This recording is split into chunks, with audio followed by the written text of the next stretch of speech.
हमारे खास मुलाकात कार्यक्रम में आप सभी दर्शकों का स्वागत है। आज इसी श्रृंखला में हमारे साथ राजस्थान राज्य विद्युत उत्पादन संघ के अध्यक्ष श्री राम सिंह जी हैं। राम सिंह जी शेखावत से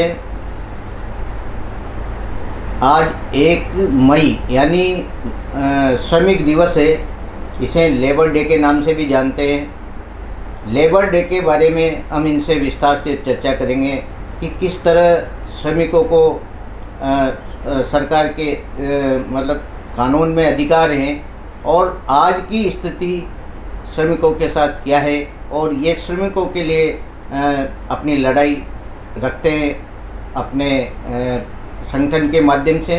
आइए बात करते हैं राम सिंह शेखावत जी से।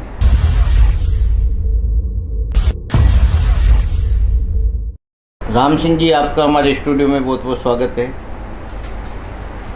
मैं आपका भी संस्थान का स्वागत करता हूं कि आपने इस कार्यक्रम के लिए मुझे चुना और मैं 1 मई के मज़दूर दिवस के उपलक्ष्य में राजस्थान प्रदेश के सभी मज़दूरों को और देश के मज़दूरों को 1 मई दिवस की हार्दिक शुभकामना देता हूं। राम सिंह जी, आप हमारे दर्शकों को अपने जीवन परिचय के बारे में बताएं। आप कहां से हैं और किस रूप में आप इस संगठन से जुड़े और कहां आपने सेवाएं दी? हमारे पिताजी रेलवे में सेवारत थे, राजधानी से सेवानिवृत्त हुए। मैं भी रेलवे में सर्विस में लगा था। उसके उपरांत Kota super thermal power station में 82 में भर्ती निकली, उसमें हमने अप्लाई करा। उसके बाद में हमें यहाँ सेवा Kota super thermal power station में सेवा करने का मौका मिला और उसी समय भारतीय मजदूर संघ और संघ से लगाव हमेशा से रहा। तो उसी श्रम संगठन में काम करते हुए 2012 में मुझे राजस्थान विद्युत उत्पादन कर्मचारी संघ का दायित्व मिला। तब से मजदूर क्षेत्र में काम कर रहे हैं और मजदूरों की सेवा कर रहे हैं। राम सिंह जी, जो 1 मई यानी श्रमिक दिवस के रूप में मनाया जाता है, तो श्रमिकों की जो उनके कार्यों की क्या स्थिति है? ऐसा है कि 1 मई मजदूर दिवस है, जो इंटरनेशनल मजदूर दिवस है। ये है पहली बार शिकागो में एक आंदोलन हुआ 1886 में। उस आंदोलन में पुलिस द्वारा आंदोलन को ख़त्म करने के लिए गोली चलाई, किसी ने उसमें बम विस्फोट भी हुआ। उसमें कुछ मज़दूर मारे गए और वो आंदोलन काफ़ी लंबा चला। उसके बाद में शिकागो में ही सन 1889 में एक निर्णय हुआ कि 1 मई को मज़दूर दिवस के रूप में घोषित किया जाए। पहले कोई नियम कानून नहीं थे, 15-15 घंटे काम लिया जाता था। तो उसी को लेके मज़दूरों में सोशलिस्ट लोगों ने एक आंदोलन छेड़ा और उसमें ये कामयाबी मिली और शिकागो में ही 1889 से 1 मई मज़दूर दिवस घोषित किया गया। उसके उपरांत भारत में 1923 में चेन्नई में पहली बार मज़दूर दिवस की घोषणा की, आंदोलन हुआ और उसी हिसाब से लाल झंडे का उद्गम हुआ और उसी में कम्युनिस्टों द्वारा फिर ये 1 मई मज़दूर दिवस भारत में, पूरे संपूर्ण भारत में एक दिवस अंतर्राष्ट्रीय दिवस के मज़दूर दिवस के रूप में मनाया जाता है। तो इसमें मज़दूरों को एकत्रित करना, उनके अधिकारों के लिए उनको जागृत करना। जो असंगठित क्षेत्र है उसमें मज़दूरों का काफ़ी शोषण होता है और सरकार भी उस ओर ध्यान नहीं देती। इसलिए मज़दूरों को 1 मई पे आंदोलन करना, आयोजन करना, उनको अपनी रणनीति बनाना, किस तरह से सरकार पे दबाव बना के ये मांगें मनवाई जा सकती है, उसी तरह की रूपरेखा मज़दूर 1 मई को मज़दूर दिवस ट्रेड यूनियन अपना कार्यक्रम करती है।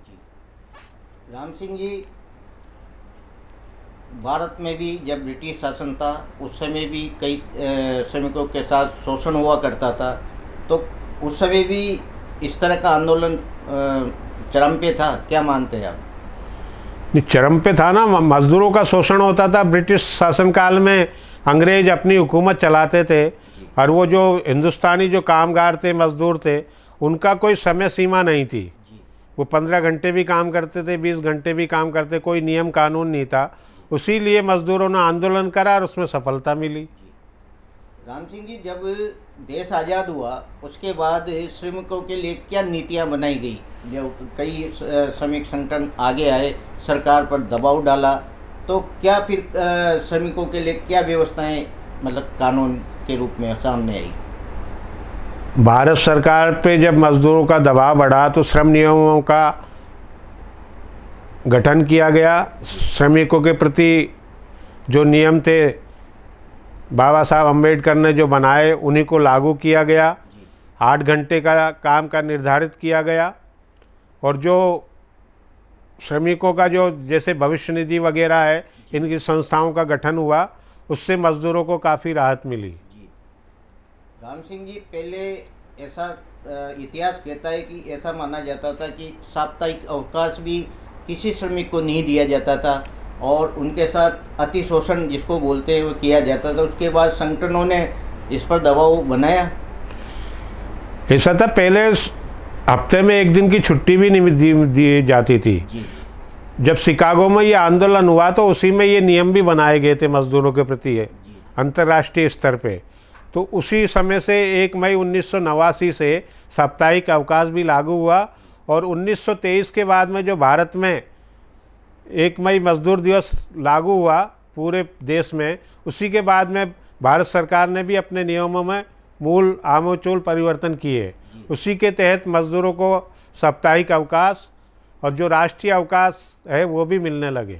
राम सिंह जी, आज जो श्रमिकों की स्थिति है, आप देखते हैं, आप कई संस्थानों में काम किया है आपने, और कई श्रमिक आपके साथ जुड़े हुए हैं, तो आज वर्तमान में श्रमिकों की क्या वो है स्थिति सर? वर्तमान में जो श्रमिकों की स्थिति है, मैं राज्य सरकार माननीय मुख्यमंत्री भजन लाल जी से अनुरोध करूंगा कि आपकी डबल इंजन की सरकार है, मजदूरों का दैनिक वेतन भोगियों का जो शोषण हो रहा है, संवेदकों द्वारा, प्रशासनिक अधिकारियों द्वारा जो शोषण किया जा रहा है, पूरा मानदेय भी सरकार तो देती है, पर बीच में संवेदक और प्रशासनिक अधिकारी उनका शोषण करते हैं, तो इस ओर भी सरकार ध्यान देगी। हमारी पुरजोर मांग है कि इस तरह का जो शोषण हो रहा है उस पर रोक लगाई जावे,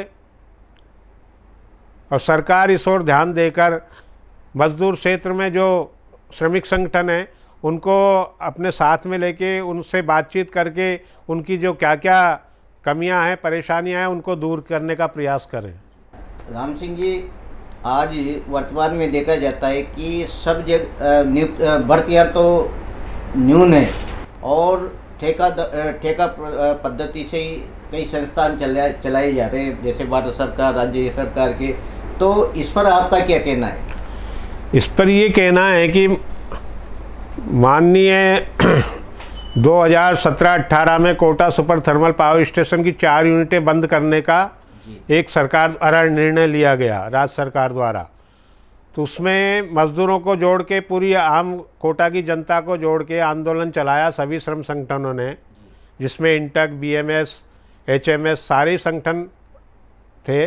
उसमें हमारे माननीय जो विधायक थे पेलाज जी गुंजल, उन्होंने महत्वपूर्ण भूमिका रही और उन्होंने कोटा थर्मल को बंद होने से बचाया। उसी तरह कोई अब जो माननीय विधायक है कोटा के वर्तमान में, उनको भी इस ओर ध्यान देना चाहिए, कोटा में नए उद्योग लाएं। माननीय जो बिरला जी लोकसभा का चुनाव लड़ा है, लोकसभा अध्यक्ष रहे, मैं उनसे भी आग्रह करूंगा कि अगर आप जीतते हैं या कोई और जीतता है तो उसको कोटा में नए उद्योग स्थापित करने चाहिए। आज वर्तमान में श्रमिकों की जो हालत है वो बहुत गंभीर है। इसके लिए आप समय समय पर आंदोलन करके और श्रमिकों के हितों की रक्षा करते हो, तो किस तरह की समस्याएं आज वास्तविकता में देखी जाती है सर? समस्या वास्तविकता में यह आती है कि जो मैनेजमेंट होता है या संवेदक जो होता है, मज़दूरों का पूर्ण रूप से शोषण किया जाता है। हम प्रशासन को भी अवगत कराते हैं, पर वो भी प्रशासन हाँ तो कर लेता पर उस पर कोई कार्रवाई नहीं करता। इस ओर भी सरकार को ध्यान देना होगा, मज़दूरों का शोषण बंद हो। राम सिंह जी, सरकार की तरफ से भी लेबर कमीशन होता है और इस लेबर कमीशन का अंकुश मतलब संस्थान पे होना चाहिए, तो ऐसा होता है क्या श्रमिकों के हित के लिए कुछ आप? अभी मतलब अभी कुछ समय की बात है कि कोटा सुपर थर्मल पावर में 12 घंटे काम लिया जा रहा है जी। कोल हैंडलिंग प्लांट में। उसका विषय श्रम आयुक्त के यहाँ गया, श्रम आयुक्त में कार्रवाई तो की, पर उस पर मतलब कोई रोक नहीं लगा पाए। अभी भी 12 घंटे काम लिया जाता है। 8 घंटे का जो भविष्य निधि का पैसा है वो श्रमिक के खाते में जमा होता है, और 4 घंटे जो अतिरिक्त काम करता है वो उसकी पत्नी के खाते में जमा होता है। इस तरह का मतलब घोटाला कोटा सुपर थर्मल पावर में चलाया जा रहा है, जिस पे मैं मांग करता हूं कि इसकी पूरी जांच करवाई जाए सरकार द्वारा। आज जो संस्थान है, चाहे सरकारी उपक्रम हो, आज भर्तियां बिल्कुल अटकी हुई है। तो आप तो लंबे समय तक आपने संगठन का काम किया है, तो वास्तविक स्थितियाँ क्या है, कब से भर्तियाँ रुकी हुई है? Kota super thermal power station में सन 1990 में लास्ट भर्ती हुई थी। उसके बाद में Kota super thermal power station के लिए सरकार द्वारा, उत्पादन निगम प्रशासन द्वारा कोई भर्ती नहीं की गई, और जैसे ही आदमी सेवानिवृत्त होता है उसके अनुरूप 2 ठेका श्रमिक बढ़ा दिए जाते हैं और उस काम का संचालन किया जाता है, जिसके कारण कई दफ़े यूनिटें बंद हो जाती है। उस पर आर्थिक नुकसान सरकार को भी होता है, निगम को भी होता है, पर उस ओर ध्यान नहीं दे के अभी कुछ समय पूर्व सरकार से, वित्त विभाग से स्वीकृति मांगी थी कुछ 3,3200 पदों के लिए, तो उस फाइल को भी सरकार द्वारा लौटा दी गई और वित्त विभाग द्वारा ये आदेश दिया गया कि जैसे काम चल रहा है वैसे ही चलाया जावे, मज़दूरों का शोषण करो और मज़दूरों का गला काटो, इसके सिवाय प्रशासनिक अधिकारी कोई काम नहीं कर रहा। राम सिंह जी, आज लेबर डे है, आप श्रमिकों से, आप अध्यक्ष हैं, तो श्रमिकों से क्या कहना चाहेंगे आप? मैं पूरे प्रदेश के कोटा के श्रमिकों से अपील करना चाहता हूं कि इस शोषण के खिलाफ जब तक आप रोड पे नहीं उतरोगे, एकजुटता नहीं दिखाओगे, तब तक आपका शोषण होता रहेगा। अब मैं सभी से अपील करना चाहता हूं कि कोटा में जितने भी श्रम संगठन हैं वो इन असंगठित क्षेत्र के मजदूरों को एकत्रित करें, उनके लिए लड़ाई लड़े। और मैं यहाँ के जिलाधीश से भी अनुरोध करूँगा कि जो निजी संस्था हैं जितनी भी है, उनमें भी ये सर्वे कराया जाए कि वहाँ जो कार्यरत श्रमिक है उनका भविष्य निधि काटा जाता है कि नहीं काटा जाता है, उनके भविष्य के साथ खिलवाड़ हो रहा है कि नहीं हो रहा है, और उनको जगह जगह शिविर लगा के जागरूकता पैदा करी जावे कि ईएसआई से आप संलग्न हो कि नहीं हो, उनको ईएसआई से अगर कोई दुर्घटना हो जाती है तो उनको सहायता मिलती है, उसकी जानकारी भी है कि नहीं। ऐसा मैं जिलाधीश से माननीय अनुरोध करूंगा कि जगह जगह शिविर लगा असंगठित क्षेत्र के मजदूरों को जागृत करने का काम करें। राम सिंह जी, देश आज़ादी के बाद भी रेलवे में भी एक बहुत बड़ा आंदोलन हुआ था। दिल्ली में कुछ नेताओं के कहने पर अधिकारियों को या कर्मचारियों को निकाल दिया था, तो रेल का सबसे बड़ा आंदोलन चला था। उसके क्या था उसके पीछे का कारण? उसी के पीछे का कारण ये था कि रेलवे को निजी क्षेत्र में देने का जो धीरे धीरे प्लान चला था, उसके विरोध में ही कुछ वेतनमानों का भी उसमें वो था, तो काफ़ी लंबा आंदोलन चला था। जिस टाइम में रेल मंत्री वो जॉर्ज फर्नांडिस थे, तो वो आंदोलन भी काफ़ी लंबा चला और उसके बाद में कई श्रमिकों को टर्मिनेट भी किया गया। फिर बाद में श्रम संगठनों ने आंदोलन करा, उनको वापस नौकरी पे स्थापित किया गया था।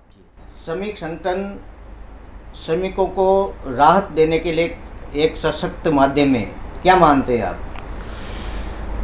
श्रम संगठन बनाए इसीलिए जाते हैं कि श्रमिकों की समस्या का निदान करें, श्रमिकों के जो उनको जो जानकारी नहीं, उन नियमों की जानकारी दी जावे, उनमें जागरूकता पैदा की जावे। इसी तरह के कार्यक्रम हम जो हमारे अधिवेशन होते हैं उनमें ऐसी जानकारी दी जाती है। ये थे हमारे साथ राजस्थान राज्य उत्पादन निगम के संगठन के अध्यक्ष राम सिंह जी शेखावत साहब।